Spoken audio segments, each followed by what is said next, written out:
خۆشەویستان بەڕێزان، یەکێک لە ڕووداوەکانی ڕۆژی قیامەت ئەوەیە کە خوای پەروەردگار کردەوەکانمان و سجلی ئەعمالەکانمان و خۆشمان پێوە ناکرێ. هەرچیەک هەیە متعلقە بە تۆ لە ڕۆژی قیامەت خوای پەروەردگار بۆتی کێشانە و پێوانە ئەکات لە پێش چاو خۆت، وەی بە قەنەعەتی خۆتەوە بێ. کاتێ گەر پێت بوترێ تۆ بەهەشتیت یان وەالعیاذ بالله ئەو کەسە پێی بوترێ تۆ جەهەنەمیت. بۆیە خوای پەروەردگارە فەرمێ ونضع الموازين القسط ليوم القيامة فلا تظلم نفس وإن كان مثقال حبة من خردل أتينا بها وكفى بنا حاسبين. خوای پەروەردگارە فەرمێ لە ڕۆژی قیامەتدا چەندین تەرازوو دائەنرێ، چەندین تەرازوو دائەنرێ، یەک تەرازوو نییە عولەما فەرمن، چونکە لێرە بە صیغەی جەمع هاتووە ونضع الموازين القسط ليوم القيامة فلا تظلم نفس شيئا، هیچ کەسێ زوڵمی لێ ناکرێ. وإن كان مثقال حبة من خردل أتينا بها وكفى بنا حاسبين. يعني هەموو مسلمانێک براکە ئەگەر بای تۆ سقالە زەڕەیەک خێرت کردبێ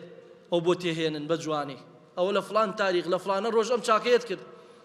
و ئەگەر هەر خراپەیەک شت کردبێ لە فلان تاریخ لە فلانە ڕۆژ ئەم خراپەیەت کردەوە خراپەکەتە ماڵە بەسەرتەوە. بۆیە خوای پەروەردگارە فەرمێ فمن ثقلت موازينه فهو في عيشة راضية. ئەو کەسانەی کە تای تەرازووی چاکەکانیان قورسترە لە خراپەکانیان فهو في عيشة راضية، بڕۆی بەرەو بەهەشت ئەبردرێ مراکە. لەو بەهەشتەدا دڵت چی بوێ، چاوت چی پێخۆشە، ئەوە خوای پەروەردگار ڕێز لە ئەو کەسان ناگرێت کە تای تەرازووی چاکەکانیان قورسە. ومن خفت موازينه فأمه هاوية وما أدراك ما هي نار حامية. ئەوانشی کە کاتێ تای تەرازووی خراپەکانیان قورسترە ئەوە والعیاذ بالله بەرەو جەهەنەم ئەبردرێ. وهروها خوای پەروەردگارە فەرمێ فمن ثقلت موازينه فأولئك هم المفلحون. وتو کەسانی کە تای تەرازووی چاکەکانیان زیاترەوە قورسترا فأولئك هم المفلحون، ئەوانە سەرفرازن، نەجاتیانە بێ. چ کات و ساتێکی ترسناکە، چ کات و ساتێکی هەستیارە بەنسبەت هەموو مرۆڤێکەوە. چاوەڕوانی زۆر ناخۆشە براکان، چاوەڕێی نەتیجەکەت ئەەکەی بەرەو چوو ئەڕۆی سوبحان الله، کەست لە بیر نییە، نە دایک نە باوک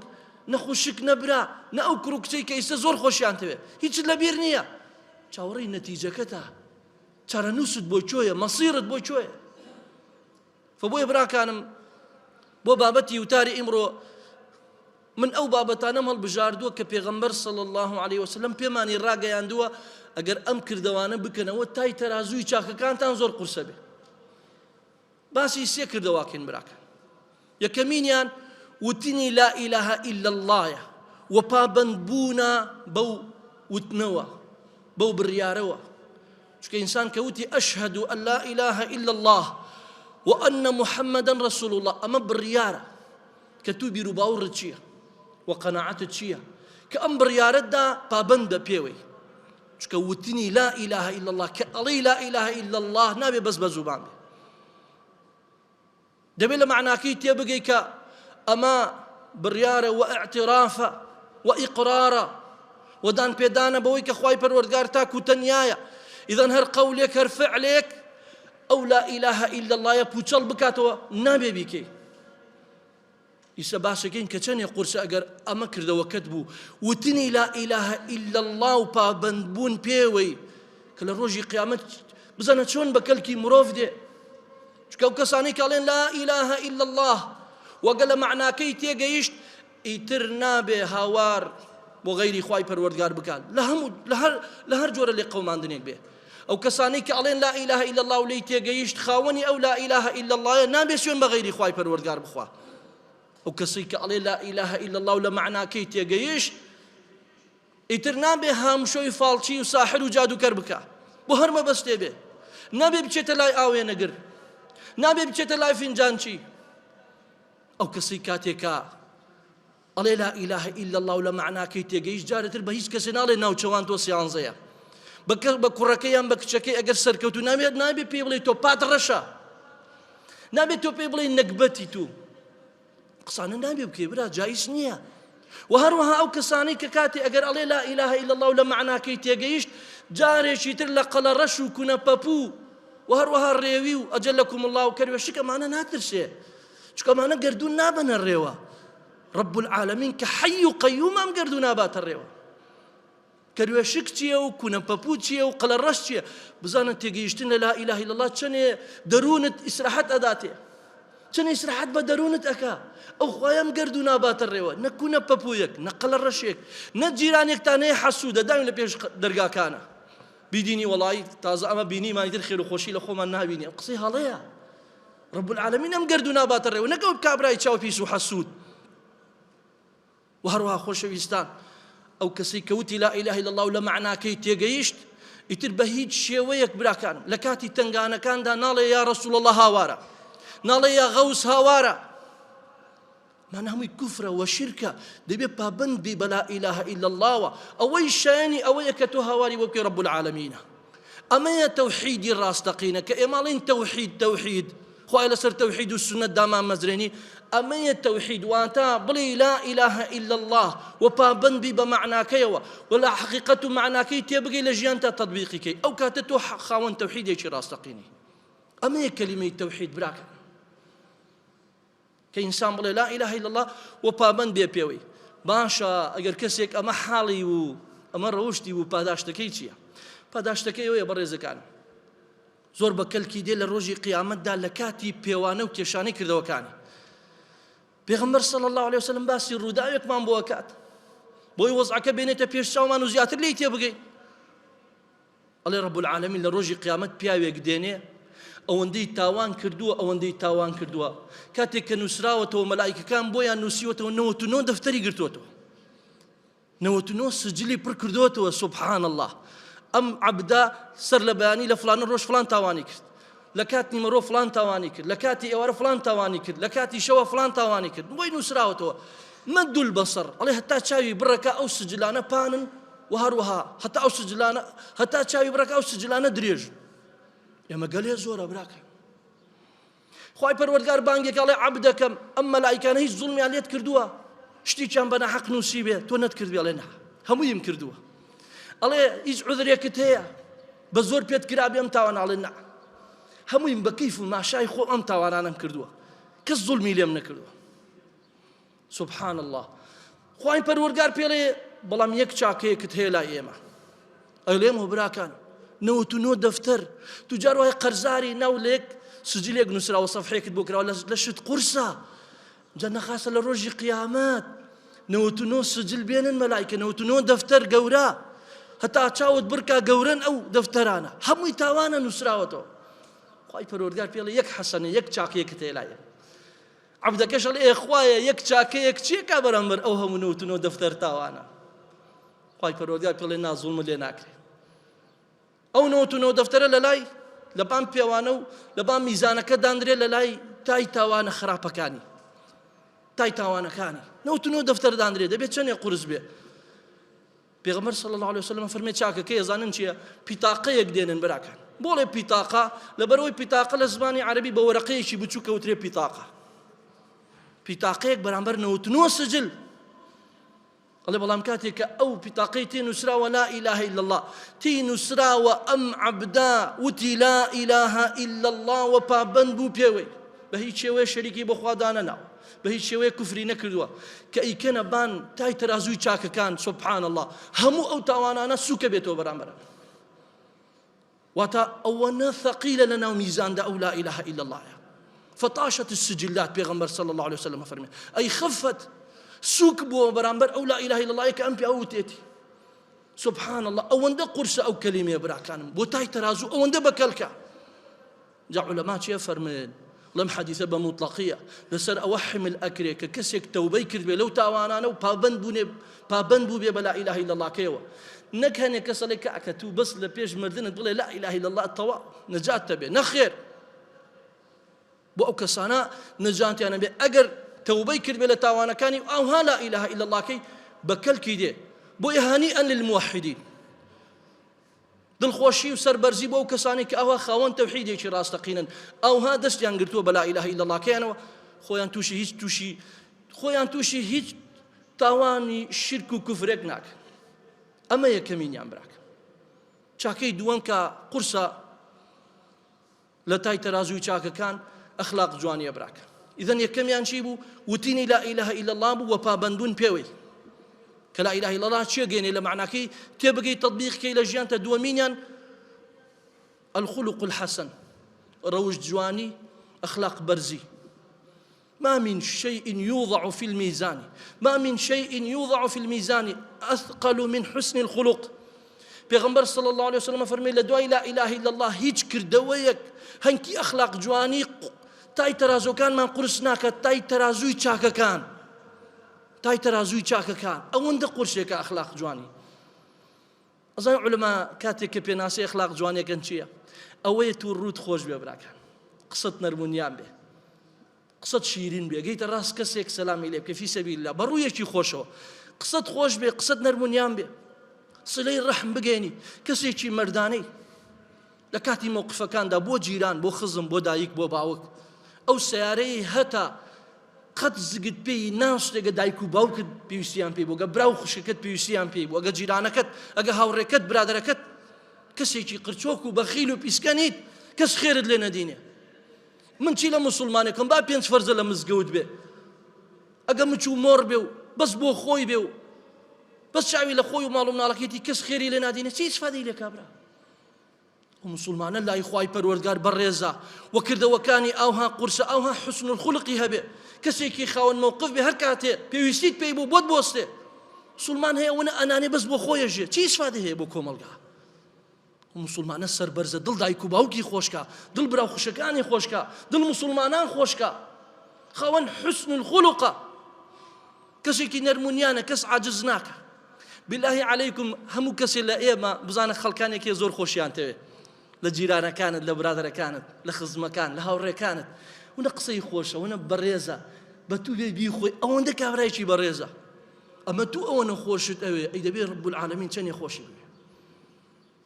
فبويا پیغمبر صلى الله عليه وسلم فرمي إن الرجل ليدرك بحسن خلقه درجة الصائم القائم. هني مسلمان هي هم دوشمو بينشمي بروجو وهرچني بوشي بكري شوانه شونيه جيكا اما زورا هركسي شوانه شونيه جيكا بيوتري القائم وهروها اگر دوشمو بينشم بروجو بسنه كان بيوتري الصائم ونيا. بەڵام پێغەمبەر صلی الله عليه وسلم فەرمێ ئەڵێ ئەو عەبدەی ئاوها قسە خۆش و ئەخلاق جوان و ڕووخۆشە پلەی ئەگاتە پلەی ئەو کەسەی کە ئاوها بەردەوام بە ڕۆژۆ و بەردەوام شەونێژیەکە. سبحان الله براکان بۆیە صفەتێکی ناشین هەیە لە ناومان ئەوش صفەتی قیل و قالە. قیل و قال ئەخلاق جوانی نایەلێ جار وایە تو کەسێک لەگەڵی چاکەبی زیاد سەلامی لێکە بەخوا فڵان کەس کوورە گەڵێ قسەی شیرینە لەگەڵی وشکەبی بەخوا فڵان کەس قسەی وشکە یعنی بە هەر شێوە بێت زمانت لێدا زمان لە کەس مەدە برا غیبەت مەکە هەوڵ دەبا ئەوانەی دەوروبەرەکەتش وەک تۆ قسە شیرین بن هەوڵ دە قسە شیرین بە کاتێک کە ئەهلی مزگەوت دەبێ هەموو ئەهلی مزگەوتێ زۆر قسە خۆش بێ زۆر خاوەن موقف بێ زۆر مەردانە بێ. ئەگەر کەسێکت پێویستی بە یارمەتی بتو لە هەموو پێش هەموو عالەمەوە مەوجود بی ئەگەر بابەتی سیلەی ڕەحم دێتە پێشەوە تۆ لە پێش هەموو عالەمەوە حازری ئەگەر کەسێکتان نەخۆشە تۆ لە پێش هەموو عالەمەوە حازری کەسێکتان ئەمرێ لە پێش هەموو عالەمەوە حازری. ئەوەی ئەخلاق جوانی برا ئەوەی ڕەوشت بەرزی خۆ تووشی غەیبەت مەکە. کەسێک ئەزانی غەیبەتکارە ڕقی لە مامۆستایەکە ڕقی لە کەسێکە ئەگەر لێیە فڵان مامۆستا ئەمڕۆ فڵان چ غەڵەتێکی کرد ئەگەر لێیە چی کردووە نزیکی مەکەوە تاوانبار دەکا دڵت پڕ غل و حەق دەکا قێت خۆت بە. یان کەسێک سێرەکەی لەگەڵ تاجرێکا منافەسەی هەیە یان سێرەکەی لەگەڵ کەسێکی ترە حەسوودی پێ بە ئەگەر لێیە فڵان کەسێکە ئەگەر لێیە ئیمڕۆ چی کرد خۆت تووشی ئەو غەیبەتە مەکە برا. نەسیحەتی کە فی سەبیل الله بڵێ کاکە ئەمەی تۆی کەی بە حەبەت و مەوەدەت و براتی نایەلێ واز بێنە لەم ڕەوشتە ناشرینە دامەنشە بە قسەیکەی جوێی لە ڕابگرێ جینا شەریکە بی بەخوا زەم خەڵکی بکا لای تۆ زەم تۆشەکا لای خەڵکی. فبووی براکانم خوای پەروەردگارە فەرمێ وإذ أخذنا ميثاق بني إسرائيل لا تعبدون إلا الله وبالوالدين إحسانا وبذي القربى واليتامى والمساكين وقولوا للناس حسنا وأقيموا الصلاة وآتوا الزكاة. يعني بزانا وقولوا للناس حسنا قسە شیرینی و قسە نەرمونیانی بە کەم مەزانە خوای پەروەردگار کاتێک کە باسی ئەواکە ئەڵێ ئەم پەیمانانەمان لە بەنی ئیسرائیل وەرگرت کە یەکەم جا شەریک بۆ خوا دانەنن ئەمجا بۆ دایک و باوک چاک بن ئەمجا بۆ خزم و ناسیار و دەوروبەر و جیران و فەقیر و هەژار ئەمجا قسەی چاک بکەن ئەمجا وتی با نێژ و زەکاتش نێژ بکەن و زەکاتش بدەن. یعنی قەولی حەسەن ئەوەندە لای خوا گەورەیە، بس قسەت خۆش بێ. یا ڕەبی خوا ئیسلاحی حالمان کەیت، یا ڕەبی خوای بۆ خاتری ناوە جوانەکان موفقمان کەیت بۆ ئەو کردەوە جوانانەی کە کاتێ ئەوها تای تەرازووی چاکەکانمان قورس ئەکا لە ڕۆژی قیامەت. وبارك الله لي ولكم في القرآن العظيم. ڕەوشتی سێیەم براکان لەو ڕەوشتانەی کە تای تەرازووی چاکەکان زۆر قورسەکە و کارێکی زۆر ئاسانە، بەڵام لە زۆرینەی عیبادەتەکانی تر لای خوا خۆشەویستە، ئەویش زیکرکردنە. خوای پەروەردگار ئەوەندە عەبدەکانی خۆشەوێ، ئەوەندە ئێمەی خۆش ئەوێ، ئەو کارە ئاسانانەی بۆمان هەڵبژاردووە کە کاتێ پێمان ئەکرێ بۆ ئێمە زۆر ئاسانە براکە. زیکرکردن زۆر ئاسانە، هیچ کارێک ڕێگری لە زیکرکردن ناکە. ئەگە سایقی بکەیت، ئەگە کرێکاری بکەیت، ئەگە مۆزەفێتێکەی، ئەگە لە دوکان و لە شوێنی کارەکەی خۆ دانیشتوویتە، بە هیچ شێوەی ئەمانە ڕێگری لە زیکرکردن ناکە. بۆیە پێغەمبەر صلی الله عليه وسلم هانوانی داوە بۆ زیکرکردن براکە. ئەڵێ کەلیمەتانی خەفیفەتانی على اللسان ثقيلتان في الميزان ثقيلتان في الميزان حبيبتان إلى الرحمن.